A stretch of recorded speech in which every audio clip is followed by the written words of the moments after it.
নবী বলেন ওয়াতাকসুরাজ জালাজিল, কিয়ামতের আগে অনেকগুলা ভূমিকম্প হবে, একটা না অনেকগুলা ভূমিকম্প হবে। বলেন একটা না অনেকগুলা? অনেকগুলা হবে। ওয়াতাকসুরাল ফিতান, ফিতনা হবে অনেকগুলা, একের পর এক ফিতনা আসতেই থাকবে। ওয়াকসুরাল হারজু, খুন খারাপি বাড়তেই থাকবে। বলেন এগুলা কি বাড়ছে না কমছে? তাহলে কিয়ামত হবে না, এর মধ্যে একটা জানলাম তাকসুরাজ জালাজিল, ভূমিকম্প অনেকগুলা হবে। ভূমিকম্প অনেকগুলা হবে। তো আমরা ভূমিকম্প জানলাম এক নাম্বার, ভূমিকম্প কিয়ামতের আলামত। তাহলে আসল ভূমিকম্প যেটা হবে তো কিয়ামত হয়ে যাবে যখন ওইটা হবে, আর এটা আলামত। দুই নাম্বার, ভূমিকম্প হওয়ার অন্যতম একটা কারণ আদম সন্তানের পাপ বেড়ে যাওয়া। কি বেড়ে যাওয়া? পাপ বেড়ে যাওয়া ভূমিকম্পের একটা কারণ। পাপ যত বাড়বে ভূমিকম্প তত বাড়বে। যদি লজ্জা শরম না থাকে, ভূমিকম্প থেকে যদি শিক্ষা না নেয়, তাহলে কি করা? পাপ বাড়বে, ভূমিকম্প আসবে। পরে রাসূল কি বলে দেখেন, নবীজি বলেন এমন অবস্থা যখন হবে ফায়াখসিফাল্লাহু বিহিমুল আরদ, এমন অবস্থা হবে এক পর্যায়ে তাদের পাপের মাত্রা এত বাড়বে, ইয়াখসিফুল্লাহু বিহিমুল আরদ, আল্লাহ তাদেরকে জমিনের মধ্যে ধসিয়ে দিবেন। ধসাইছিল জমিনে ধসিয়ে দিবেন। চোখের পানি রাখতে পারবে না, কি দৃশ্য! আল্লাহ পাক রব্বুল আলামিন জমিনের নিচে এদেরকে ধসিয়ে দিবে। আল্লাহ বলছেন, রাসূল বলছেন জমিনের নিচে দেশ কথা হলো অপরাধ বাড়বে। তো হতে পারে ওই দেশের অপরাধ বাড়ার কারণে আল্লাহ পাক রব্বুল আলামিন তাদেরকে জমিনের নিচে ধসিয়ে দিবে ভূমিকম্পের মাধ্যমে। পুরা এমন অবস্থা হবে, বিল্ডিং পড়বে, ওই বিল্ডিং সহ আপনি যে মাটির কত নিচে চলে যাবেন নিজেও জানবেন। মাটির কত নিচে এক একজন আছে, হদিস নাই, তালাশ করেই পাচ্ছে না। আর কি হতে পারে? ওয়াজআল মিনহুমুল কিরাদাতা ওয়াল খানাজির, কাউরে আল্লাহ বানর বানাবে আর কাউরে শুকর বানায় দেবে অপরাধের কারণে। ভাই অপরাধ ছেড়ে দেন, আসেন সবাই ভালো হয়ে যায়। এই দেশটা রক্ষার জন্য সবাই ভালো হয়ে যায়, তাহলে এই দেশটা বেঁচে যাবে, এই দেশকে আল্লাহ হেফাজত করবে। এরপরে যেটা বলছে এটা তো অবাক হয়ে যাবেন, আয়াতিন তাতাবা, শোনো তোমরা একের পর এক ফিতনা আসতেই থাকবে, পরীক্ষা আসতেই থাকবে, বিপদ আসতেই থাকবে যখন তোমাদের এই অপরাধের মাত্রাগুলা বাড়বে। নবী বলেন কেমন জানুনি, কানিজামিন বাল কুতিয়া সিলকুহু ফাতাতাবা। তাসবিহ আছে নি কারো বলে? স্টেজে দেন দেন। কানিজামিন বালিন কুতিয়া সিলকুহু ফাতাতাবা, এই যে দেখেন এই রশিটা যদি এই জায়গায় ছেড়ে দেয়, তাসবির দানা কি একটা পড়বে না সব? নবী বলেন একটা পুরাতন পুতির মালার সুতা যদি তুমি কেটে দাও, এই পুঁতিগুলা যেমন একের পর এক পড়তেই থাকবে, তেমনি ভাবে তোমাদের উপর একের পর এক গজব আসতে থাকবে। কানিজামিন বালিন কুতিয়া সিলকুহু ফাতাতাবা, পুরাতন পুতির মালার মতো এই পুতির মালাটা যদি কেটে দেওয়া হয়, একটা মালার পুঁতি একটা পড়বে না, সবগুলা পুঁতি একের পর এক যেমন পড়বে। এবং রাসূল বলছেন পড়বে মানে একটু দেরি করে না, একটার পর একটার পর একটার পর একটা, এরকম তোমাদের এই অপরাধ যখন বাড়তে থাকবে একটার পর একটা গজব আসতেই থাকবে। হ্যাঁ মনে রাখবা, নাসাই শরীফের বর্ণনা 4191, 4189, 4181, সব গজব সম্পর্কে রাসূল বলেন এই বর্তমান যে মুসিবতটায় পড়বা, বর্তমান যে গজবটায় পড়বা, এই পরের গজবটা হবে এটার চেয়ে আরো ভয়ঙ্কর, এরপরে যেটা হবে এটা এটার চেয়ে আরো ভয়ঙ্কর হবে। তাই আসেন পুরো পৃথিবীর মুসলমান আমরা সবাই ভালো হয়ে যাই গজব থেকে বাঁচার জন্য। আপনাদের সামনে আমি যে সূরাটা তেলাওয়াত করলাম, এই সূরাটার নাম সূরাতুজ জিলজাল বা সূরাতুজ জালজালাহ, ভূমিকম্পের সূরা। কিসের সূরা? ভূমিকম্পের সূরা। এই সূরার কয়েকটা বিষয় আমরা আলোচনা শুনব। প্রথমত সূরাটা কেন নাজিল করা হলো, 2 নাম্বার এই সূরার ফজিলত, 3 নাম্বার এই সূরাকে সূরাতুল জামিআও বলা হয়, সূরাতুল জামিআতুন, অর্থাৎ সব কিছুকে এই সূরার মধ্যে একত্রিত করা হয়েছে, এই জন্য এই সূরাটাকে সূরাতুল জামিআও বলা হয়। তো সূরাটাকে সূরাতুল জামিআ কেন বলা হয় এটাও আমরা আলোচনা করব। সর্বশেষ 4 নাম্বার এই সূরার সংক্ষিপ্ত তাফসীর আমরা শুনব। আল্লাহ আমাদের সকলকে ধৈর্য সহকারে, মনোযোগ সহকারে কথাগুলা শ্রবণ করার তৌফিক দান করেন। আল্লাহ পাক রব্বুল আলামিন এই সূরাটা নাজিল করার কারণ হলো এই, রাসূলুল্লাহ সাল্লাল্লাহু আলাইহি ওয়াসাল্লামকে কাফেররা, বেঈমানরা বিভিন্ন সময়ে বিভিন্ন শব্দে এবং বাক্যে প্রশ্ন করত কিয়ামত কবে হবে। কখনো বলতো ইয়াসআলু আইয়ানা ইয়াউমুল কিয়ামাহ, প্রশ্ন করত কিয়ামত কবে হবে। কখনো এইভাবে বলতো ইয়াকুলুনা মাতা হাদাল ওয়া'দু ইন কুনতুম সাদিকিন, তোমরা যদি সত্যবাদী হও তাহলে বলো কবে এই কিয়ামতের ওয়াদা আসবে, তোমাদের রব নাকি ওয়াদা করেছেন, এটা কবে হবে। এইভাবে বিভিন্ন সময় নবীজিকে প্রশ্ন করতেন তারা যে কিয়ামত কবে হবে। তাদের এই প্রশ্নের জবাবে আল্লাহ পাক রব্বুল আলামিন এই সূরাটা নাজিল করলেন। নবী আপনি জানায়া দেন, ইযা জুলজিলাতিল আরদু জিলজালাহা, প্রচন্ড কম্পনে যখন জমিন প্রকম্পিত হবে সেদিন বুঝবা কিয়ামত কখন হয় আর হবে। তো এটা আসলে প্রচন্ড কম্পনে জমিন প্রকম্পিত হবে, এটা কিয়ামতের সময়, যখন কিয়ামত ঘটেই যাবে। এটা হলো এই সূরার শানে নুজুল, যে তারা জিজ্ঞাসা করে কবে হবে, আল্লাহ জানায়া দিলেন জমিন প্রচন্ড কম্পনে যখন প্রকম্পিত হবে তখন কিয়ামত হবে। বুঝতে হবে দুনিয়া শেষ, পৃথিবী শেষ, আসমান জমিন সব শেষ, কিয়ামত কায়েম হয়ে যাবে। দ্বিতীয় কথা, এই সূরাটাকে সূরাতুল জামিআহ বলা হয়। কি বলা হয়? সূরাতুল জামিআহ। আবু দাউদ শরীফের 1399 নম্বর হাদিসের বর্ণনা। এই হাদিসের বর্ণনাকারী সাহাবী আব্দুল্লাহ ইবনে আমর রাদিয়াল্লাহু তাআলা আনহু, তিনি বলেন, আতা রাজুলুন রাসূলুল্লাহি সাল্লাল্লাহু আলাইহি ওয়াসাল্লাম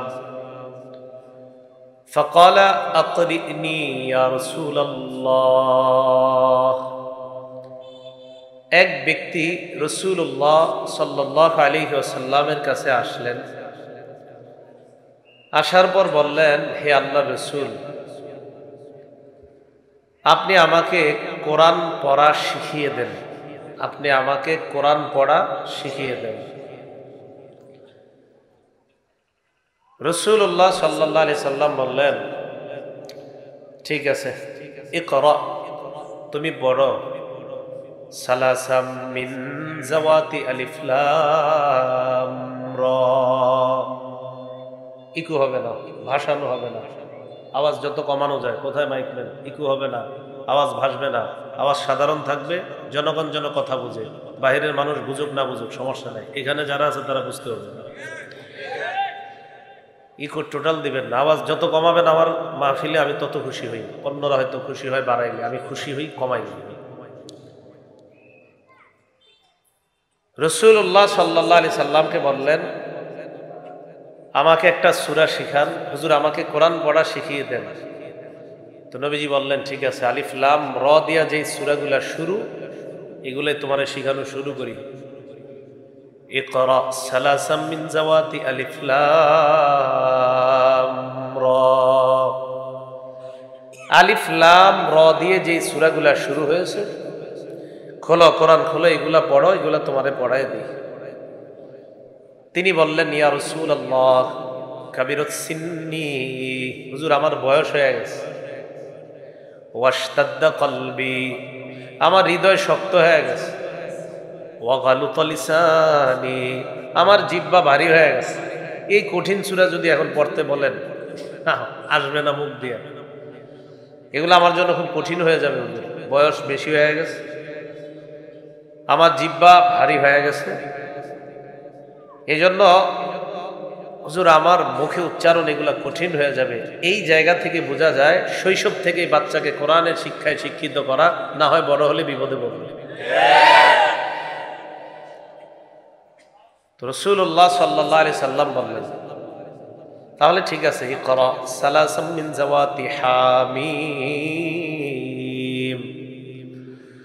কোরআনে হামিম দিয়া যেই সূরাগুলা শুরু হয়েছে এরকম 3টা সূরা তুমি পড়ো। ফাকালা মিসলামা ক্বালাতিহি, নবীজিকে আগের কথাটা আবার বললেন, হুজুর আমার বয়স বেড়ে গেছে, আমার হৃদয় কঠোর হয়ে গেছে, আমার মুখে জড়তা আছে, আমার জিহ্বা ভারী হয়ে গেছে। ফাকালা রাসূলুল্লাহ সাল্লাল্লাহু আলাইহি ওয়াসাল্লাম ইকরা সালাসাম মিনাল মুসাব্বিহাত, তাহলে তুমি তাসবিহ দিয়া যেই সূরাগুলা শুরু হয়েছে, ইউসাব্বিহু লিল্লাহ, সাব্বাহা আল্লাহর পুত পবিত্রতা বর্ণনা করে যে সূরাগুলা শুরু হয়েছে এইরকম 3টা সূরা পড়ো। ফাকালা মিসলামা ক্বালাতিহি, আবার আগের কথা কয়, হুজুর আমার তো একই সমস্যা। এবার তিনি বললেন, আকরিনি ইয়া রাসূলুল্লাহ সূরাতান জামিআহ, হুজুর আমাকে এমন একটা সূরা শিখায়া দেন যে সূরাটা সকল কিছুকে সমষ্টিবদ্ধ, সকল কিছুকে একত্রিত করে দেয়, সব জিনিসগুলাকে একত্রিত করে নেয়, এমন একটা সূরা আমাকে শিখায়া দেন। সূরাতুন জামিআহ, এমন একটা সূরা যা সব কিছুকে একত্রিত করে, মানে যেই সূরাটা আমার জন্য যথেষ্ট হুজুর, এরকম একটা সূরা আমারে শিখান। ফাআকরাআহু ইযা যুলজিলাতিল আরদু জিলজালাহা, আল্লাহর রাসূল তাকে সূরাতুল জিলজাল এই সূরাটা পড়ায়া দিলেন, শিখায়া দিলেন। ফাকালা ওয়াল্লাহি লা আযীদু আলাইহা আবাদা, ওই ব্যক্তি বললেন, আল্লাহর কসম আমি কখনো এর চাইতে বাড়াবো না, মানে যা শিখলাম এই সূরার শিক্ষাটা নি আমি থাকবো, বাঁচবো, আমল করব। সুম্মা আদবারার রাজুল, এরপর লোকটা যখন চলে যায় আল্লাহর রাসূল সাহাবাদেরকে বললেন, আফলাহার রুয়াইজিল, আফলাহার রুয়াইজিল মাররাতাইন, 2 বার আল্লাহর রাসূল বললেন এই লোকটা সফল কাম হয়ে গেছে। তাহলে এই সূরাটাকে সূরাতুল জামিআ বলা হয়, এমন এক সূরা যেই সূরা সব কিছুকে একত্রিত করে নেয়। এটা হলো দ্বিতীয় কথা। 3 নাম্বার কথা, এই সূরা পাঠ করার ফজিলত তিরমিজি শরীফের 2895 নাম্বার হাদিসের বর্ণনা। এই হাদিসের বর্ণনাকারী সাহাবী আনাস ইবনু মালিক রাদিয়াল্লাহু তাআলা আনহু। عن أنس بن مالك رضي الله تعالى عنه أن رسول الله صلى الله عليه وسلم قال لرجل من أصحاب رسول الله صلى الله عليه وسلم, আনাস ইবনু মালিক বলেন, আন্না রাসূলুল্লাহ সাল্লাল্লাহু আলাইহি ওয়াসাল্লাম ক্বালা লিরাজুলিন মিন আসহাবিহি, নবীজি তার সাহাবাদের মধ্যে এক ব্যক্তিকে বললেন, হাল তাজাওয়াজতা, এই তুমি বিয়ে করেছো কিনা? কি বললেন? তুমি বিয়ে করেছো?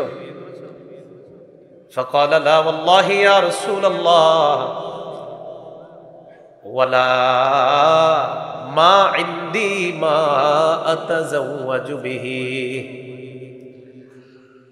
সাহাবী জবাব দিলেন, ইয়া রাসূলুল্লাহ, আল্লাহর কসম আমি বিয়ে করি নাই, ওয়ালা ইনদি মা আতাজাওয়াজু বিহি, এমন টাকা পয়সাও নাই যে টাকা পয়সা দিয়ে আমি বিয়ে করতে পারি। প্রথম জবাব হলো আমি বিয়ে করি নাই, আর দ্বিতীয় কথা হুজুর বিয়ে করার টাকাও নাই। নবীজি বললেন, আলাইসা মাকা কুল হুয়াল্লাহু আহাদ, তোমার কাছে কি কুল হুয়াল্লাহু আহাদ এই সূরাটা নাই? ক্বালা বালা ইয়া রাসূলুল্লাহ, জি হুজুর আমার কাছে সূরা ইখলাস আছে, কুল হুয়াল্লাহ সূরা আমার মুখস্থ। ফাকালা সুলুসুল কুরআন, তাহলে তো কোরআনের 3 ভাগের 1 ভাগ তোমার কাছে আছে। আলাইসা মাকা কুল ইয়া আইয়ুহাল কাফিরুন, তোমার সাথে কি সূরা কাফিরুন নাই? কুল ইয়া আইয়ুহাল কাফিরুন সূরাটা কি তোমার কাছে নাই? ক্বালা বালা ইয়া রাসূলুল্লাহ, তিনি জবাব দিলেন, জি হুজুর, এই সূরাটা আমার মুখস্থ। নবীজি বললেন, রুবুল কোরআন, তাহলে তো কোরআনের 4 ভাগের 1 ভাগ তোমার কাছে আছে। আলাইসা মাকা ইযা জাআ নাসরুল্লাহি ওয়াল ফাত, তোমার কাছে কি সূরাতুন নাসর নাই? ইযা জাআ নাসরুল্লাহি ওয়াল ফাত, এই সূরাটা কি নাই? ক্বালা বালা ইয়া রাসূলুল্লাহ, জি হুজুর আছে। নবীজি বললেন, রুবুল কোরআন, তাহলে তো তোমার কাছে কোরআনের 4 ভাগের 1 ভাগ আছে। এর উদ্দেশ্য হলো একবার সূরা নাসর পাঠ করা, কোরআনের 4 ভাগের 1 ভাগ পড়ার সওয়াব পাওয়া যায়। এরপর নবী বললেন, আলাইসা মাকা ইযা জুলজিলাতিল আরদ, তোমার কাছে কি সূরা জিলজাল আছে? ইযা জুলজিলাতিল আরদ, এই সূরাটা মুখস্থ আছে কিনা? ক্বালা বালা ইয়া রাসূলুল্লাহ, এই সূরাটাও আমার মুখস্থ। নবী বললেন, এটাও রুবুল কোরআন, কোরআনের 4 ভাগের 1 ভাগ, একবার যদি এটা পড়ো কোরআনের 4 ভাগের 1 ভাগের সওয়াব পেয়ে যাইবা। এই হাদিস থেকে জানলাম সূরা জিলজাল কোরআনের 4 ভাগের 1 ভাগ। তিরমিজি শরীফের 2893 নম্বর হাদিসের বর্ণনা। এই হাদিসের বর্ণনাকারীও আনাস ইবনে মালিক রাদিয়াল্লাহু তাআলা। عن أنس بن مالك رضي الله تعالى عنه قال قال رسول الله صلى الله عليه وسلم, নবীজি বলেন, মান ক্বারাআ কুল হুয়াল্লাহু আহাদ, যেই ব্যক্তি কুল হুয়াল্লাহু আহাদ এই সূরাটা পড়বে, উদিলাত লাহু বিসুলুসিল কোরআন, তার আমলনামায় কোরআনের 3 ভাগের 1 ভাগের সওয়াব লিপিবদ্ধ করে দেওয়া হবে। ওয়া মান ক্বারাআ ইযা জুলজিলাতিল আরদু জিলজালাহা, কেউ যদি সূরা জিলজাল ইযা জুলজিলাতিল আরদু এই সূরাটা একবার পাঠ করে, উদিলাত লাহু বিনিসফিল কোরআন, অর্ধেক কোরআন পড়ার সওয়াব আল্লাহ তাকে দিয়ে দিবেন। আগের হাদিসে জানলাম 4 ভাগের 1 ভাগ, এখানে জানলাম অর্ধেক। বাকি ওই হাদিসের চেয়ে এটার মজবুত, এটার সনদ মজবুত বেশি। অর্ধেক সওয়াব যেটা, ওটার চেয়ে এটার সনদটা বেশি মজবুত। তাহলে যাই হোক, 4 ভাগের 1 ভাগও তো কম না, আর অর্ধেক হলো আরো বেশি। তাহলে এইভাবে এই সূরার ফজিলত বললেন। তো যাই হোক, ওই যেই সূরার মধ্যে নবীজি তখন প্রশ্ন করলেন যে তোমার কাছে কুল হুয়াল্লাহ আছে, জিলজাল আছে, কুল ইয়া আইয়ুহাল কাফিরুন আছে, এরপরে ইজা জা নাসরুল্লাহ আছে, তাজাওয়াজ তাজাওয়াজ, আরে তোমার কাছে এত সূরা থাকতে তুমি আবার টাকার কি টেনশন করো? এইগুলাই তো আছে, বিয়ে করো বিয়ে করো। বাকি এই যুগে আবার এই কোরআন দিয়া মোহর দেওয়া যাবে কিনা এটা আবার ফতুয়া নিয়ে নিয়েন। এই যুগে আবার এই কাজ করতে জানি না, এটা মুফতি সাহেবদের থেকে লিখিত ফতুয়া নিয়ে নেবেন, হুজুর এই যুগে কি হবে কিনা। হ্যাঁ, তো সূরা জিলজালের ফজিলত জানলাম আমরা, এটা একবার পড়লে কোরআন অর্ধেক পড়ার সওয়াব পাওয়া যায়। আল্লাহ আমাদেরকে এই সূরাটার উপর আমল করার তৌফিক দান করেন। 4 নাম্বার আলোচনা, এই সূরার তাফসীর। আয়াতের দিকে আমরা যাই। আল্লাহ পাক রব্বুল আলামিন বলেন, ইযা জুলজিলাতিল আরদু জিলজালাহা,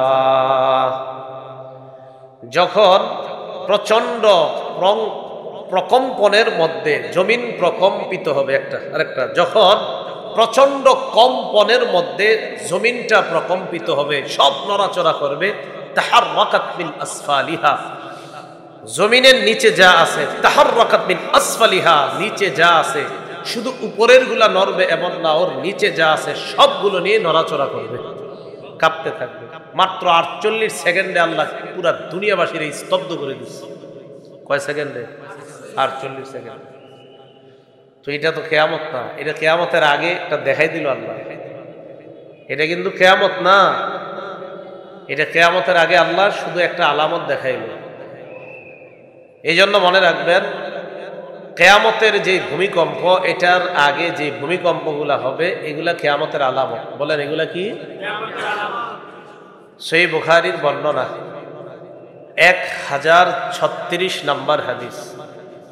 عن أبي هريرة رضي الله تعالى عنه قال قال رسول الله صلى الله عليه وسلم নবীজি বলেন লা তাকুমুস সাআ হাত্তা ইউকবাযাল ইলম। নবীজি বলেন কিয়ামত সংগঠিত হবে না যতক্ষণ ইলম উঠিয়ে নেওয়া না হয়, ইলম না উঠানো পর্যন্ত কিয়ামত সংগঠিত হবে না। কিয়ামতের আগে ইলম উঠিয়ে নেওয়া হবে, কিয়ামতের আগে ইলম উঠিয়ে নেওয়া হবে। রাসূলুল্লাহ সাল্লাল্লাহু আলাইহি সাল্লাম সহিহ বুখারীর 100 নম্বর হাদিসের মধ্যে নবীজি বলেন ইন্নাল্লাহা লা ইয়াকবিজুল ইলমা ইনতিজাআন ইয়ানতাজিউহু মিনাল ইবাদ। নবীজি বলেন আল্লাহ আলেমদের সিনা থেকে এইভাবে ছৌ মেরে বিদ্যা উঠিয়ে নিবে এমনটা হবে না, আল্লাহ টেনে বিদ্যা নিয়ে নিবে এমনটা হবে না। ওয়ালাকিন ইয়াকবিজুল ইলমা বিকবজিল উলামা, আল্লাহ আলেমদেরকে উঠিয়ে নেওয়ার মাধ্যমে এলেম দুনিয়া থেকে উঠিয়ে নিবেন। আলেমরা বিদায় নিবে, এই আলেমদের সাথে এলেম দুনিয়া থেকে উঠে যাবে। তাহলে আলেমরা বিদায় নিবে, তাদের সাথে এলেম দুনিয়া থেকে উঠে যাবে। এমন একটা পরিস্থিতি সৃষ্টি হবে হাত্তা ইযা লাম ইউকি আলিমা, মানুষ যখন আলেমার তালাশ করে পাবে না, ইত্তাখাযান নাসু রুউসান জুখালা, মানুষ জাহেলদেরকে ধর্মীয় নেতা বানাবে। ফাস্তাফতাউ ফাফতাউ বিগাইরি ইলমিন, মানুষ ওই জাহেলদের কাছে ফতোয়া জিজ্ঞাসা করবে। জাহেলরা বিদ্যা ছাড়া ফতোয়া দিয়ে দিবে। ফতোয়া দেওয়ার পর ফাদাল্লু ওয়া আদাল্লু, নিজেরাও পথভ্রষ্ট হবে, যাদেরকে ফতোয়া দিবে তাদেরকেও পথভ্রষ্ট করবে। যেমন লেখা পাঠাবেন যে নারীরা কি অপবিত্র অবস্থা, অর্থাৎ তাদের যে অসুস্থতা অবস্থায় কোরআন পড়তে পারবে কিনা, মনে করেন মাইরা দিবে, হ্যাঁ পারবে, দিয়ে দিল, হ্যাঁ দিয়ে দিল। অথচ আছে হাদিসের মধ্যে আল হাইজ ওয়াল জুনুব লা ইয়াকরাউনাল কুরআন, যাদের উপর গোসল ফরজ আর যে সমস্ত নারীরা অসুস্থ হবে তারা কোরআন পড়তে পারবে না, তো এই বলে দিল আর কি পড়তে পারবে। এরকম বিদ্যা ছাড়া ফতোয়া দিয়ে দিবে, এমন একটা অবস্থা সৃষ্টি হবে। আল্লাহ আমাদেরকে বুঝার তৌফিক দান করেন। রাসূলুল্লাহ সাল্লাল্লাহু আলাইহি সাল্লাম বলছেন লা তাকুমুস সাআ হাত্তা ইউকবাযাল ইলম, কিয়ামত হবে না ইলম না উঠিয়ে নেওয়া পর্যন্ত। এরপর নবী বলেন ওয়াতাকসুরাজ জালাজিল, কিয়ামতের আগে অনেকগুলা ভূমিকম্প হবে, একটা না অনেকগুলা ভূমিকম্প হবে। বলেন একটা না অনেকগুলা? সে অনেকগুলার মধ্যে যে আমাদের বাংলাদেশে হবে না ব্যাপারটা কিন্তু এমন না, অনেকগুলা হবে। ওয়াতাকসুরাল ফিতান, ফিতনা হবে অনেকগুলা, একের পর এক ফিতনা আসতেই থাকবে।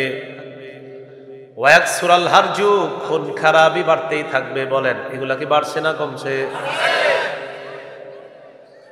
হাত্তা ইয়াকসুরা ফীকুমুল মাল ফায়াফিদা, তোমাদের এত সম্পদ হবে, সম্পদ হইতে হইতে সম্পদ উপচে পড়বে, এরপরেও বলবা আরো লাগবে।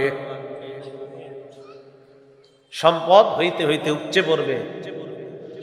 তাহলে কিয়ামত হবে না, এর মধ্যে একটা জানলাম তাকসুরাজ জালাজিল, ভূমিকম্প অনেকগুলা হবে, ভূমিকম্প অনেকগুলা হবে। তো আমরা ভূমিকম্প জানলাম এক নাম্বার, ভূমিকম্প কিয়ামতের আলামত। তাহলে আসল ভূমিকম্প যেটা হবে তো কিয়ামত হয়ে যাবে যখন ওইটা হবে, আর এটা আলামত। তাহলে তুরস্কে যেটা হয়েছে এটা কি কিয়ামতের আলামত।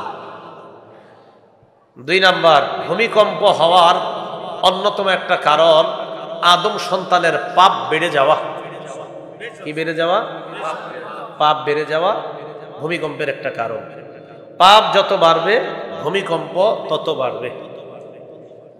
ইবনে মাজাহ 4020 নম্বর হাদিসের বর্ণনা।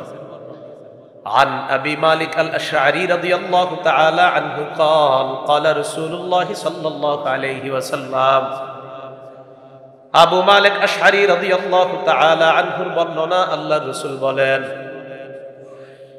লা ইয়াশরাবান্না নাসুম মিন উম্মতি আল খামরা, আমার উম্মতের একদল মানুষ মদ পান করবে, ইসাম্মুনাহা বিগাইরি ইসমিহা, এরা মদ পান করবে অন্য নাম দিয়ে, নাম পরিবর্তন করে মদ পান করবে, নাম দিবে এক এক নাম দিবে, আর মদ খাবে বিভিন্ন নাম দিবে।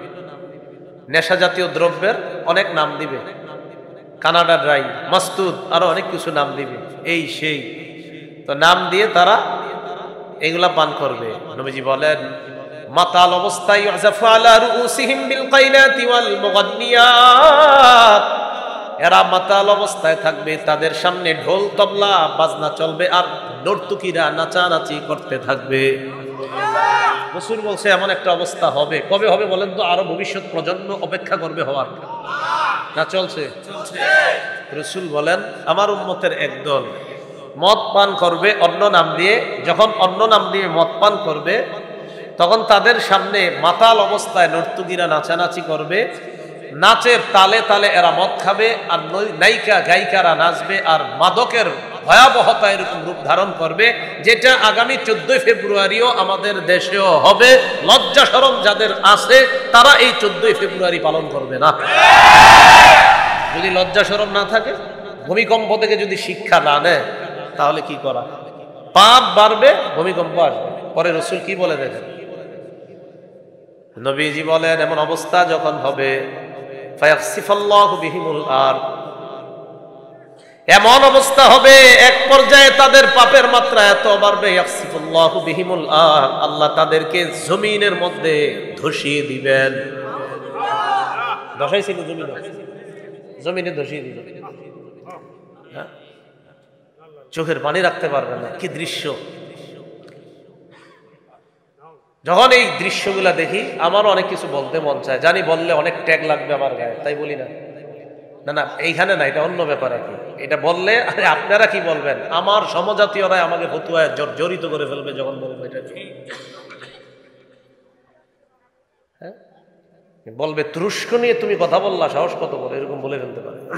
খায়ের, তুরস্কের ইতিহাস পড়েন, পড়লে সব বুঝবেন। আল্লাহ পাক রব্বুল আলামিন জমিনের নিচে এদেরকে ধসিয়ে দিবে। আল্লাহ বলছেন, রাসূল বলছেন জমিনের, এটা তুরস্ক হোক আর যে দেশ হোক, কথা হলো অপরাধ বাড়বে। তো হতে পারে ওই দেশের অপরাধ বাড়ার কারণে আল্লাহ পাক রব্বুল আলামিন তাদেরকে জমিনের নিচে ধসিয়ে দিবে। ভূমিকম্পের মাধ্যমে পুরা এমন অবস্থা হবে, বিল্ডিং পড়বে, ওই বিল্ডিং সহ আপনি যে মাটির কত নিচে চলে যাবেন নিজেও জানবেন। মাটির কত নিচে এক একজন আছে, হদিস নাই, তালাশ করেই পাচ্ছে না।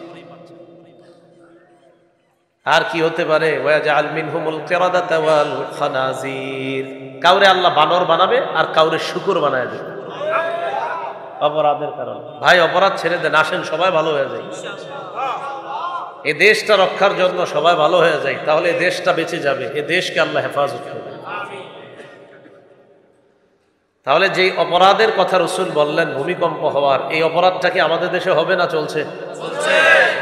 এই জন্য ভাই উচিত আপনি আপনার বন্ধুকে দাওয়াত দেন, যে দেখো 14 ফেব্রুয়ারিকে কেন্দ্র করে এমন অপরাধ করবা না যে অপরাধে আল্লাহ তোমার উপর নারাজ হয়ে আমাদের দেশের নিরপরাধ মানুষগুলোকে আল্লাহ ভূমিকম্প দেয়। এই জাতীয় অপরাধ তোমরা করবা না, তোমাদের কারণে নিরপরাধ মানুষগুলা যেন ভূমিকম্পের নিচে না পড়ে। আল্লাহ আমাদের সকলকে হেফাজত করে। তিরমিজি শরীফ 2211 নম্বর হাদিস। এই হাদিসের মধ্যে রাসূল 15টা অপরাধের কথা বলছে, যে এই 15টা অপরাধ যেই দেশে বাড়বে ওই দেশে ভূমিকম্প সহ অনেকগুলা গজব আসবে। কয়টা অপরাধ? 15টা। قال رسول الله صلى الله عليه وسلم, নবীজি বলেন ইদা তুহিজাল ফাইউ দুয়ালা, যেই দেশের মধ্যে যুদ্ধলব্ধ গনিমতের সম্পদ, এই যুদ্ধলব্ধ সম্পদ গনিমতের যে সম্পদটা, এই সম্পদের মধ্যে যখন খেয়ানত করা হবে, এটার মধ্যে যখন উল্টা পাল্টা করা হবে, এটা একটা অপরাধ। 2 নাম্বার আল আমানাতু মাগনামা, আমানত লুটের মালে পরিণত হবে। যেমন ঢাকার একজন মনে করেন এই পূর্ব নরোত্তমপুর এই এলাকায় আমাকে পাঠাইছে 10 বস্তা চাউল 10টা গরিব ফ্যামিলিতে দেওয়ার জন্য আমারে পাঠাইছে। আমি এই 10 ফ্যামিলিকে আপনাদের স্কুলের সামনে একত্রিত করলাম, করার পর 10 ফ্যামিলিকে আমি চাউল দিছি, ঠিক 2 বস্তা দিছি 10 ফ্যামিলিকে, বাকি রইল কয় বস্তা? এই 8 বস্তা আমি মেরে দিছি। এটা আমার অনুবাদ করবো 5 নাম্বার। পুরুষ তার বিবির পূজা করবে, পুরুষ তার বিবির আনুগত্য করবে। 6 নাম্বার আক্কা উম্মা, মায়ের নাফরমানি করবে। 5 নাম্বার বিবির আনুগত্য করবে, 6 নাম্বার মায়ের নাফরমানি করবে। 7 নাম্বার আকসা ওয়া আদনা সাদিকা, বন্ধুদেরকে কাছে টানবে। 8 নাম্বার আকসা আবা, বাবাকে দূরে ঠেলে দিবে। বন্ধুকে কাছে টানবে, বাবাকে দূরে ঠেলে দিবে। কিরে বাবা এখনো ঘুমাস না কেন, রাত 12টা বাজছে। আব্বা আপনি এই যুগের মানুষ না, এত কিছু বুঝতেন না, ঘুমান যান। বন্ধুদেরকে নিয়ে আড্ডাবাজি করবে রুমে। তো বুড়া মানুষ 60 বছর বয়স এসে বলবে কিরে ঘুমাবি না, এত রাত হয়ে গেছে। আব্বা আপনি এই যুগের মানুষ না, আপনি এত কিছু বুঝতেন না, যান আপনি ঘুমান, আপনি খুব বুঝছেন, উনি ঠিকটা বুঝছে, আপনি উল্টাটা বুঝছেন। বন্ধুদেরকে কাছে টানবে। 8 নাম্বার বাপরে দূরে ঠেলে দিবে। 9 নাম্বার যহরাতিল আসওয়াতু ফিল মাসাজিদ, মসজিদের মধ্যে আওয়াজ বাড়বে, হট্টগোল বাড়বে। সভাপতি সাহেব, সেক্রেটারি সাহেব বউয়ের সাথে না পাইরা ইমাম মুয়াজ্জিনকে ঝাড়ি মারবে। এরকম হবে আর কি, জানি না এই এলাকা হয় কিনা, হবে যদি হয়।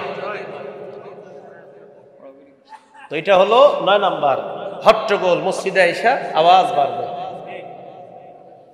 10 নাম্বার ওয়াসাদাল কাবিলা তাফাসিকুহুম, গোত্রের নেতা হবে সবচেয়ে পাপাচার ব্যক্তি। 11 নাম্বার ওয়াকানা জাইমুল কওমি আরজালাহুম, এই যে এলাকা এলাকায় দরবার টরবার করবে, এদের নেতা হবে সবচেয়ে নিকৃষ্ট মানুষ। বেচারার জমিন, এর জমিন উনি পাবে কেমনে জানি, রাতের বেলা আমারে পড়ায় টড়ায় রাজি করে লাইছে, পরের দিন গিয়া জমিনটা সেই পাবে। এখন আমি পরের দিন পুরাই উল্টা পুরাই উল্টা, সবার কথাটা তো শুনে আমি বললাম, আমি সব শুনে টুনে বুঝতে পারলাম জমিন এটা হের না, ইয়া জমিন এটা তার না, এটা তার, আসলে এটা হের। চলছে কিনা আমি তো জানি না, নবী বলছে যদি হয়, নবীজি বলছে যদি হয়, বাকি হচ্ছে কিনা এটা এলাকা যা থাকে না আপনারা ভালো জানেন। রসুল বলছেন যদি এগুলা হয়, এগুলো 11 নাম্বার। বললাম না আমরা সবাই ভালো হয়ে যাই, চলেন, কারণ এগুলা যদি হয় তো গজব আসবে। তো রসুল তো বলে দিয়েছেন উম্মত আমি তোমাদেরকে বলে দিচ্ছি এগুলা হলে গজব আসবে, এগুলা তোমরা হয়েও না, এগুলা করবা না, এগুলা থেকে বেঁচে থাকো। এগুলো 11 নাম্বার। 12 নাম্বার উকরিমার রাজুল মাখাফাতা শাদমিহি, মানুষ মানুষকে সম্মান করবে শ্রদ্ধা থেকে না, তার জুলুম থেকে, তার অনিষ্টতা থেকে বাঁচার জন্য। এটা 12 নাম্বার। মেয়েটা স্কুলে যায় তো টেনশনে থাকে, মোটরসাইকেল নিয়ে 5-7 জন ডেইলি মোস্তানি করে, তো বেচারা টেনশনে থাকে, আরে এগুলারে সালাম দেয়। একক তো নামাজও পড়ে না, তো হাজি সাহেব একটার জায়গায় কয়েকটা সালাম দেয়, কোন নিয়তে? আমার মেয়েটারে যেন ডিস্টার্ব না করে। এটা কি শ্রদ্ধার সালাম নাকি এটা তার অনিষ্টতা থেকে বাঁচার সালাম? এটা 12। 13 নাম্বার ওয়াজহারাতিল কাইনাত ওয়াল মাআজিফ, ঢোল তবলা বাড়বে, নায়িকা গায়িকার সংখ্যা বাড়তে থাকবে, ঢোল তবলা বাড়তে থাকবে। শুধু বাড়বে এমন না, মাইকের সামনে বইসা বলবে ঢোল তবলা যে হারামিরা হুজুররা কই পাইলো। বাড়বে এমন না, এটাও বলবে যে হুজুরের পাইছে কই। এরকম যে গান বাদ্য বলবে, গান বাদ্য এগুলা হারামিটা এরকম তারা পাইছে এরকম বলবে। আসেন সবাই ভালো হয়ে যায়, এগুলা বললেন না, সবাই ভালো হয়ে যায়, দেশটা বাঁচাই, দেশকে আল্লাহ যেন হেফাজত করে, চলেন সবাই ভালো হয়ে যায়। এটা 13 নাম্বার। 14 নাম্বার অশরিবাতিল খুমুর, মদ পান বেড়ে যাবে, মাদকের জয় জয়কর অবস্থা হবে। এই মাদক দ্বারা উদ্দেশ্য শুধুমাত্র মদ পান এমনটা না, চিপা চুপা যারা আপনারা গাঁজা খান, এটাও মাদকের। গাঁজা চিনেন নি এলাকাবাসী? চিনেন যে আমি ভালো করে জানি। অশরিবাতিল খুমুর 14 নাম্বার, মাদকের জয় জয়কর অবস্থা হবে, মদ পান বেড়ে যাবে। 15 নাম্বার লানা আখিরু হাযিহিল উম্মাহ আউওয়ালাহা, এই উম্মতের শেষ জামানার মানুষগুলা আগের জামানার মানুষদেরকে গালি দিবে, বলবে ইমাম আবু হানিফা কি বুঝে, আমি সব বুঝি। এরকম বলবে। ইমাম মালিক কি বুঝে, আমি বুঝি। ইমাম আবু হানিফা কি বুঝছেন, ইমাম মালিক, ইমাম শাফি, ইমাম আহমদ ইবনে হাম্বল কি বুঝছেন? আব্দুল্লাহ ইবনে মাসউদ এই হাদিস বুঝে নেই, আমি বুঝছি। এরকম বলবে। রাসূল বলছে শেষ জামানার লোকেরা আগের জামানার লোকদেরকে গালি দিবে, অভিশাপ দিবে। এই 15টা অপরাধ যখন হয়, নবী বলেন যখন হয়, ফালইয়ারতাকিবু ইনদা যালিকা রিহান হামরা, ওই মানুষগুলা যেন গরম বাতাসের অপেক্ষা করে, অগ্নি বাতাসের অপেক্ষা করে। 10 বছর 15 বছর আগে আমাদের কৃষকরা খেজুর গাছের নিচে বাতাসে যে আরামের ঘুমটা দিত, এখন আর ওই আরামের বাতাসটা পাওয়া যায় না। হুজুর ঠিক না? গরমকালের একটা আরামের বাতাস ছিল, 1টা বাজে 12টা বাজে বের হইলে কৃষকরা দেখা যেত খেজুর গাছের নিচে ঘুমায় রয়েছে, আরামের বাতাস। সেই আরামের বাতাসটা দেখবেন নাই, এটা আপনার তাপমাত্রা বেড়ে যাচ্ছে। এরপরে কি করে দেখেন, ওয়াজাল জালা, ভূমিকম্প ভারতে থাকবে। ওয়াজাল জালা, এই যে এসে বসছে ওয়াজাল জালা। এই 15টা অপরাধ যখন হবে, ওয়াজাল জালা, ভূমিকম্প বাড়বে। এজন্য আমরা সবাই দাওয়াত দিই, চলেন সবাই ভালো হয়ে যাই, সবাই অপরাধ ছেড়ে দেই, আল্লাহ যেন দেশটা হেফাজত করে। ওয়া খাসফা, নবী বলেন ভূমি ধস হবে। ওয়া মাসখা, চেহারা বিকৃত হবে, মানুষের চেহারা বিকৃত হয়ে যাবে। শুধু বিকৃত হবে এমন না, মানুষ নিজেরা নিজেদের চেহারা বিকৃত করবে, আর এটার নাম দিবে হ্যালোউইন। কি সুন্দর মানুষ, আপনি চিনবেন না, এর চেহারা বিকৃত করে ফেলছে। কি এরকম হবে না হচ্ছে? এরকম চেহারা বিকৃত করে ফেলছে, চেহারা উল্টা পাল্টা করে ফেলছে। নবীজি সাল্লাল্লাহু আলাইহি সাল্লাম কয়, এগুলা মনে করবে এটা গজব। এরপরে যেটা বলছে এটা তো অবাক হয়ে যাবেন। আয়াতিন তাতাবা, শোনো তোমরা একের পর এক ফিতনা আসতেই থাকবে, পরীক্ষা আসতেই থাকবে, বিপদ আসতেই থাকবে, যখন তোমাদের এই অপরাধের মাত্রাগুলা বাড়বে। নবী বলেন কেমন জানুনি, কানিজামিন বাল কুতিয়া সিলকুহু ফাতাতাবা। তাসবিহ আছে নি কারো বলে স্টেজে দেন দেন, কানিজামিন বালিন কুতিয়া সিলকুহু ফাতাতাবা। এই যে দেখেন, এই রশিটা যদি এই জায়গায় ছেড়ে দেয়, তাসবির দানা কি একটা পড়বে না সব?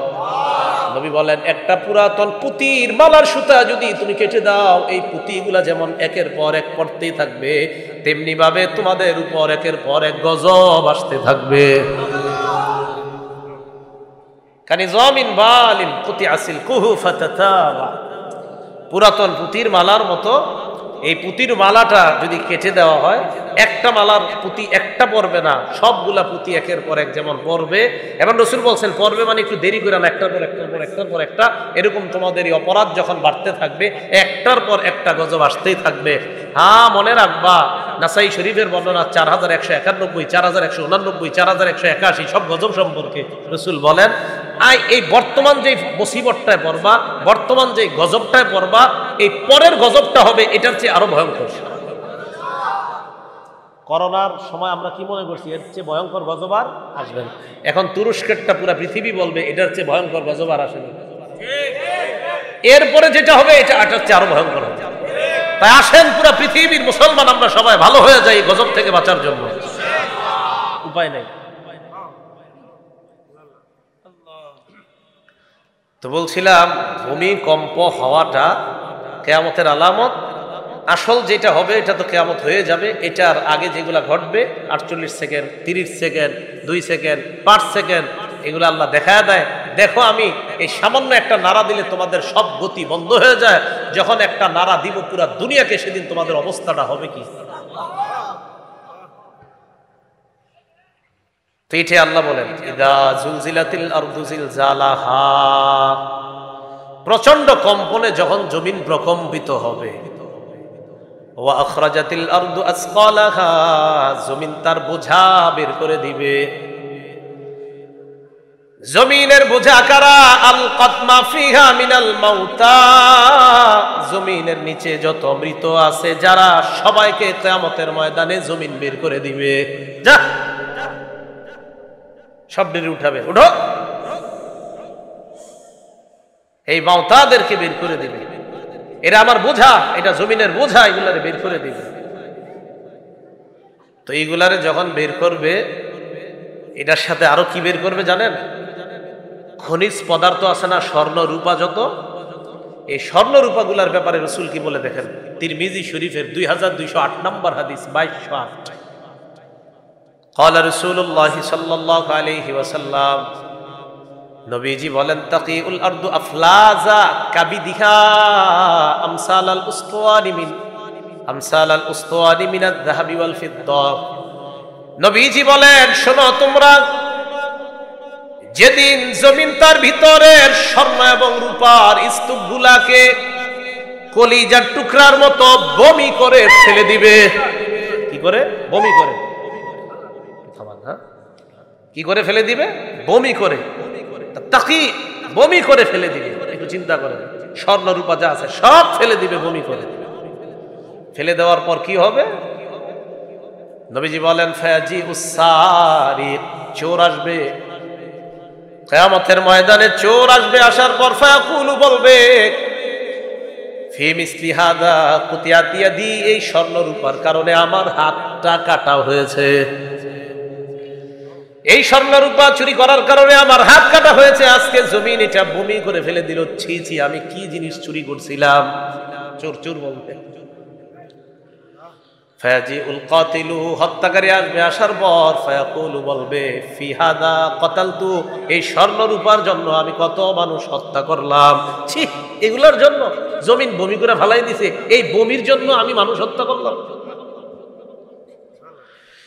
ফায়াজিউল কাতি, আত্মীয়তার সম্পর্ক ছিন্নকারী এই ব্যক্তি কিয়ামতের ময়দানে আসবে, আসার পর ফায়াকুলু বলবে ফি হাদা কাতাতু রাহিমি, এই স্বর্ণ রূপার জন্য আমি আমার রক্তের সম্পর্ক ছিন্ন করেছিলাম।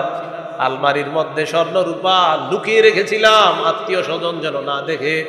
আমার কাছে যে এত সম্পদ আছে, আত্মীয় স্বজন বা যেন টের না পায়, তাই আত্মীয় স্বজনদের সাথে সম্পর্কটাই ছিন্ন করে ফেলেছিলাম। আজকে জমিন বমি করে ফেলে দিছে। মানে বুঝছেননি? মানে চোর বলবে এই বমির জন্য আমার হাত কাটা হলো। হত্যাকারী বলবে এই বমির জন্য আমি মানুষ হত্যা করলাম, যেটা জমিন বমি করে ফেলাই দিছে।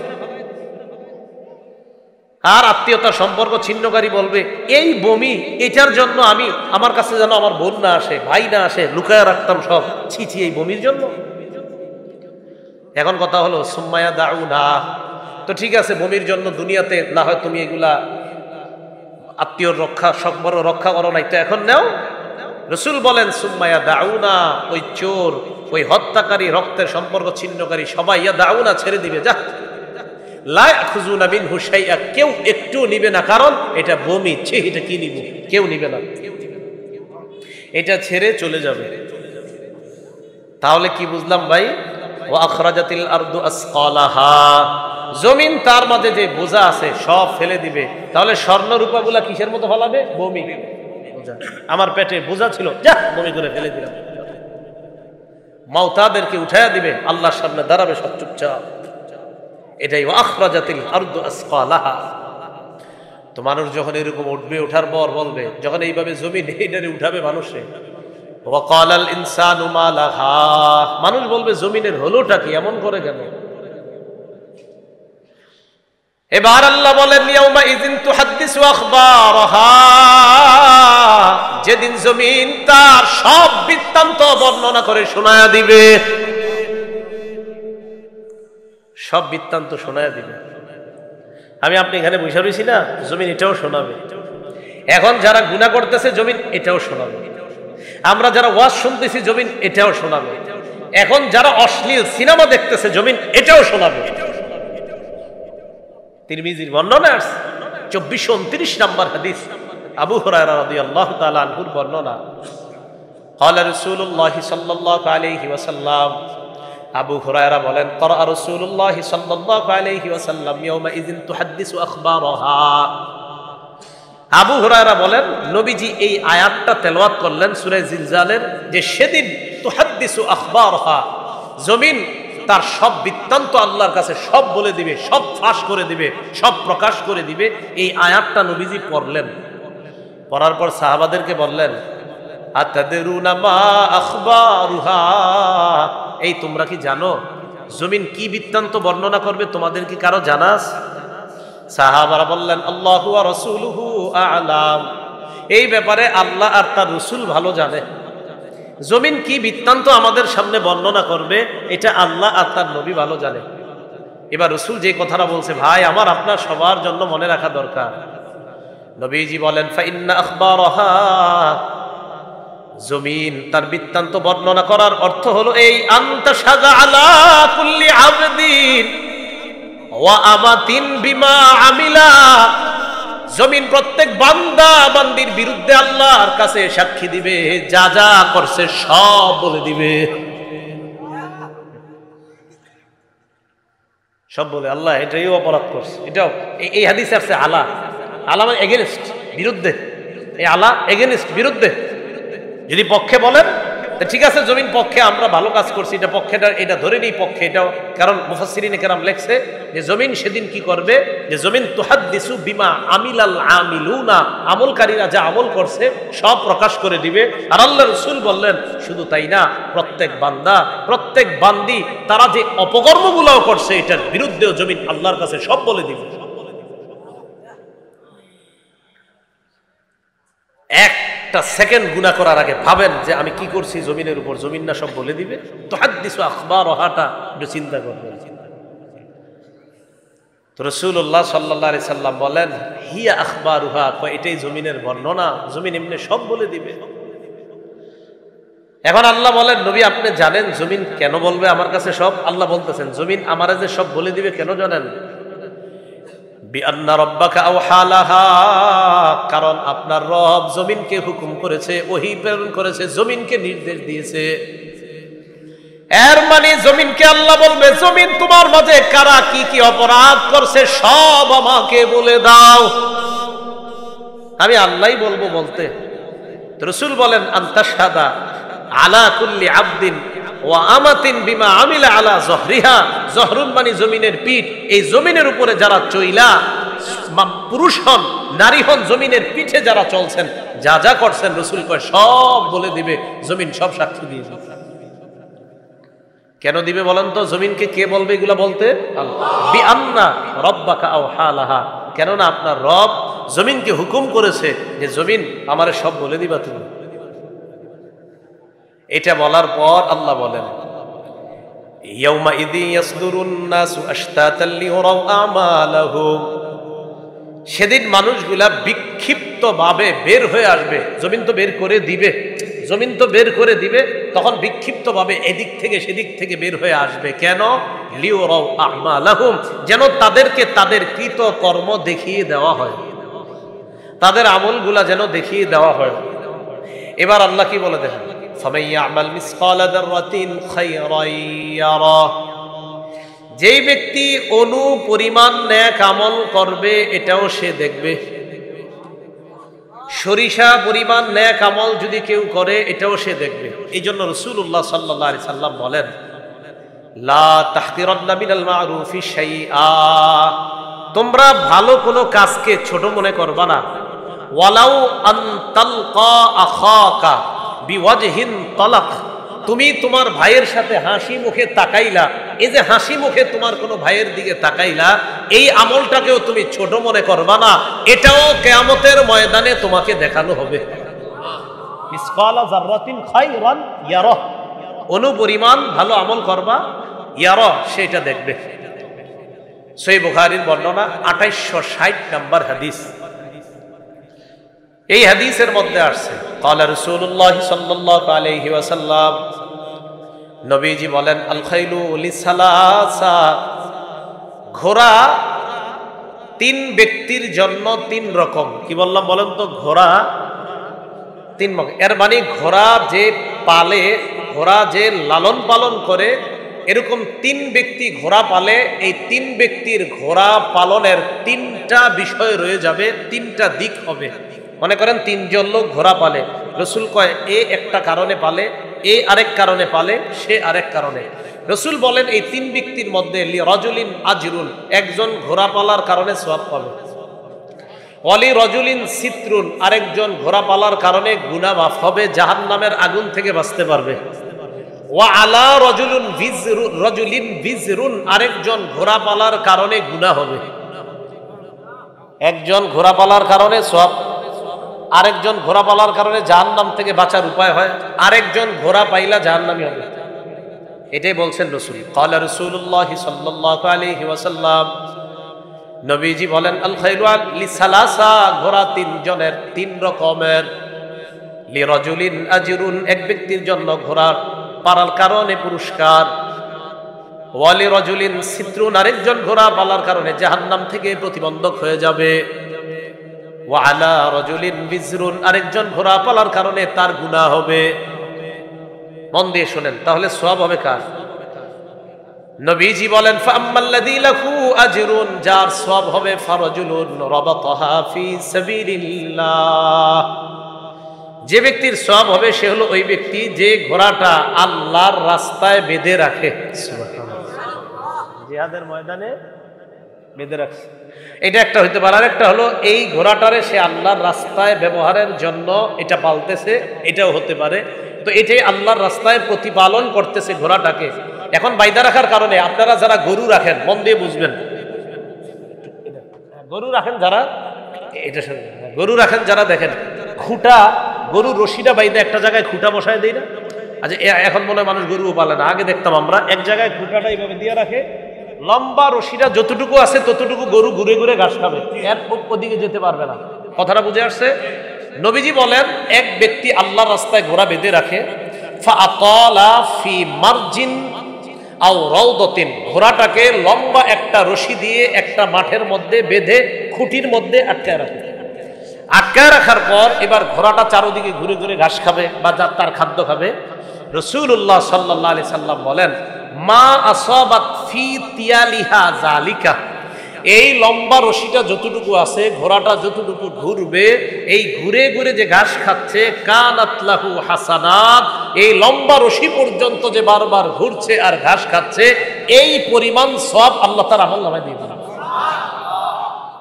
ওই ঘোড়ার ওলার আমলনামায়। এখন ঘটনাচক্রে আপনার এই খুঁটি থেকে রশি ছুটে গেছে, গরু ছুটিনি মাঝে মাঝে। রাসূলুল্লাহ সাল্লাল্লাহু আলাইহি সাল্লাম বলেন, লাউ আন্নাহা কাতাআত তিয়ালাহা, ঘোড়া যদি তার রশির বাঁধনটা ছিঁড়ে ফেলার পর, ফাস্তান্নাত শারাফান আও শারাফাইন, রশি থেকে বাঁধন ছিঁড়ে ফেলার পর ঘোড়া যদি একটা টিলা অথবা দুই টিলা অতিক্রম করে চলে যায়, লাফায় লাফায় এক টিলা বা দুই টিলা অতিক্রম করে যায়, মাঝে লাদাইছে, মানে গোবর যেটা বলি আর কি আমরা, অর্থাৎ গোবর যেটা হয়, এরকম গোবরও পড়ছে মাঝে মাঝে। নবীজি বলেন, কানাত আরওয়াসুহা ওয়া আসারুহা লাহু হাসানাত, এই যে ঘোড়া ছুটে যাওয়ার কারণে এক টিলা দুই টিলা অতিক্রম করলো, ঘোড়া এই পরিমাণের মধ্যে যে লাদাইছে এবং ঘোড়া যতটা পা অতিক্রম করছে, লাদানো এবং ওই পা ফালানোরও সওয়াব আল্লাহ তাকে দান করবেন। ফামাইয়া আমাল মিসকালা যাররাতিন খায়রান ইয়ারা, যা করবেন এটা ভালোটা পাবেন। রাসূল এই লম্বা হাদিস শোনায় এই আয়াত তেলাওয়াত করছেন। এখন ঘটনাচক্রে ঘোড়া কি করছে, টিলা একটা পার হইছে, আরেকটা পার হইয়া একটা পুকুর অতিক্রম করে ফেলছে, পুকুর, পানি যেখানে খাওয়ায়। নবীজি বলেন, লাউ মাররাত বিনাহারিন, নদী অতিক্রম করার সময় যদি ফাশারিবাত মিনহু, নদী থেকে ঘোড়া পানি পান করে, ওয়ালাম ইউরিদ আইয়াসকিয়াহা, ঘোড়ার মালিকের ইচ্ছা ছিল না ঘোড়াকে পানি পান করানোর জন্য, কিন্তু ঘোড়া রশি খুলে একা একা গিয়ে পানি পান করে নেয়। নবী বলেন, কানাত লাহু হাসানাত, এই যে ঘোড়া পানি পান করলো, এই পানি পান করাটাও তার আমলনামায় সওয়াব হিসাবে লিপিবদ্ধ হয়ে যায়। ফামাইয়া আমাল মিসকালা যাররাতিন খায়রান ইয়ারা, এই খায়রানটা কিয়ামতের ময়দানে ইয়ারা, সে দেখতে পাবে যে ঘোড়ার লাদা, ঘোড়া পানি পান করছে, ঘোড়ার টিলা অতিক্রম করছে, আল্লাহু আকবার, এই কারণেও আল্লাহ আমারে সওয়াব দান করছে, এটা কিয়ামতের ময়দানে ওই বান্দা দেখতে পাবে। তাহলে হলো এক নাম্বার ঘোড়া, এই ঘোড়া পালার কারণে সওয়াব। দুই নাম্বার, হুয়া রাজুলুন রাবাতাহা তাগান্নিয়ান ওয়া সিতরান ওয়া তাআফফুফান, আরেক ব্যক্তি ঘোড়া পালে এই কারণে যেন মানুষের কাছে হাত পাততে না হয়, মানুষের কাছে হাত পাততে না হয়, তাই ঘোড়া পালে।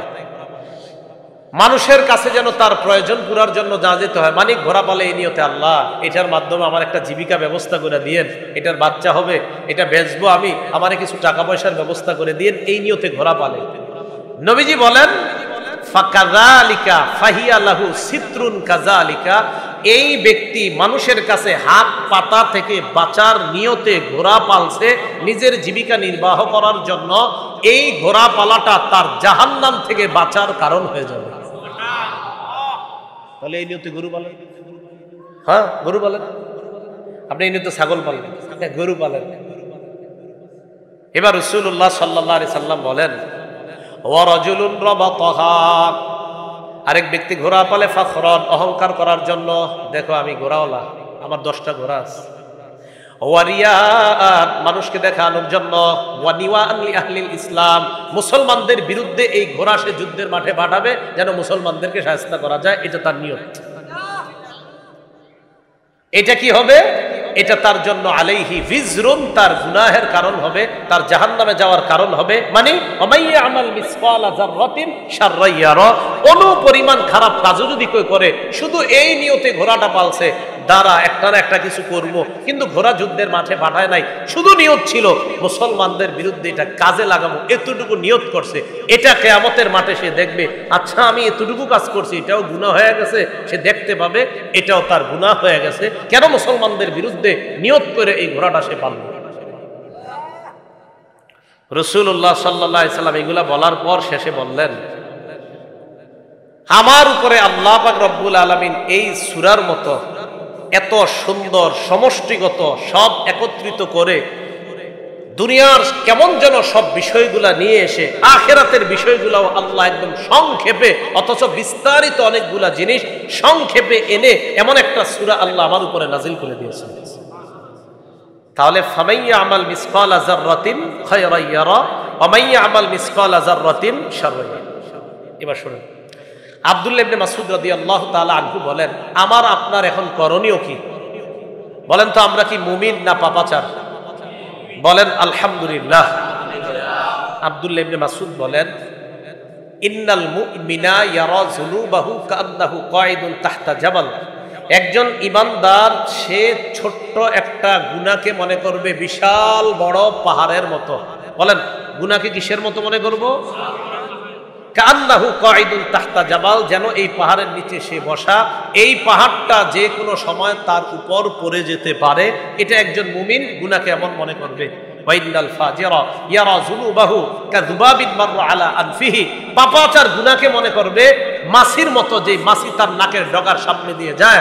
এজন্য মুসলমান 14ই ফেব্রুয়ারিকে কেন্দ্র করে না, শুধু আজকে থেকে আমরা নিয়ত করব, ছোট্ট কোনো গুনাহ ঈমানদারের কাছে মনে হবে একটা পাহাড়ের মতো, আর পাপাচার যারা তাদের কাছে মনে হবে না মাছি, এটা কোনো ব্যাপার না। আরে মানলে কি হবে আর না মানলে কি হবে? আল্লাহ রাসূল কয় তো ভূমিকম্পের জন্য অপেক্ষা করো। তাহলে গুনাহের কারণে ভূমিকম্প হয়, এই বিষয়টা আমরা বুঝতে পারলাম। আল্লাহ পাক রব্বুল আলামিন আমাদের সকলকে সূরা জিলজাল থেকে যে বিষয়গুলো বুঝলাম, জানলাম যে সূরা জিলজালের শিক্ষা আসল কিয়ামত যখন হবে তখন একদম পুরা সব শেষ হয়ে যাবে, ওই কম্পনে আল্লাহ সব শেষ করে দিবে। এর আগে যেগুলো হবে এগুলো হবে কিয়ামতের আলামত। আল্লাহ আমাদের সকলকে পাপাচার থেকে বেঁচে আমরা যেন আখিরাতের প্রস্তুতি নিতে পারি, এবং দুনিয়াতে থেকে যেন আমরা পাপাচার করে যেন নিরীহ মানুষের ক্ষতির কারণ না হই। আল্লাহ আমাদেরকে তৌফিক দান করেন। কি ব্যাপার ইউটিউব ভাইয়েরা, আপনারা বন্ধ করে ফেলছেন? কোনো অন্য কোথাও যাবেন নাকি? হ্যাঁ, দেখে আমি চিনে রাখি কারা কারা। এদেরকে তো আমি কোথাও ভিডিও করতে দিব না, যদি এখান থেকে কেউ যায়। আপনারা টেনশন করেন না। এখানে আপনারা উঠাউঠি করছেন কেন? আপনারা শয়তান, শোনেন শোনেন, শয়তান, আমার একটা বয়ান আছে দেখবেন, শয়তানের প্রধান 14টি মিশন। কয়টি? এর মধ্যে 11 নম্বর শয়তানের মিশন হলো ইবাদতে বিঘ্নতা সৃষ্টি করা। সহিহ মুসলিমের 2203 নম্বর হাদিসে আছে যে শয়তানের 11 নম্বর মিশন হলো ইবাদতে বিঘ্নতা সৃষ্টি করা। সহিহ বুখারী 6407, সহিহ বুখারী 6408 নম্বর, এই 2 হাদিসে আছে। এখানে যারা বসছেন আপনাদের পুরা মজলিসটা একদম চারপাশ থেকে ফেরেশতারা বেষ্টন করে আল্লাহর আসমান পর্যন্ত চলে গেছে। এখন আপনারা কি চান এই ফেরেশতাদের বেষ্টনী থেকে সরে যেতে? কারা কারা চান না? 2 হাত তুলা সবাই দেখান। সবাই তো হাত তুলছেন, তো উঠার পরে যদি উঠেন তাহলে তো ওয়াদা খেলাফ হবে। হাত তোলেন, 2 হাত তোলেন সবাই। মানে যেটা উঠাবেন না বোঝা যাবে আপনি ফেরেশতার বেষ্টনীতে থাকতে চান না। হ্যাঁ, হাত উঠান, হাত উঠান। আমার সফর সঙ্গী যেখানে আছেন আপনাকে বলে দিচ্ছি, পরবর্তী মাহফিল ওলাদেরকে ফোন করে বলেন সেখানে ভিডিও নিষিদ্ধ, টোটাল বলে দেন। পরবর্তী মাহফিলে বলে দেন ফোন করে সেখানে ভিডিও করা নিষিদ্ধ। এটা সে এখান থেকে যেহেতু তারা যাবে, অগ্রিম বলে দেন ভিডিও করাই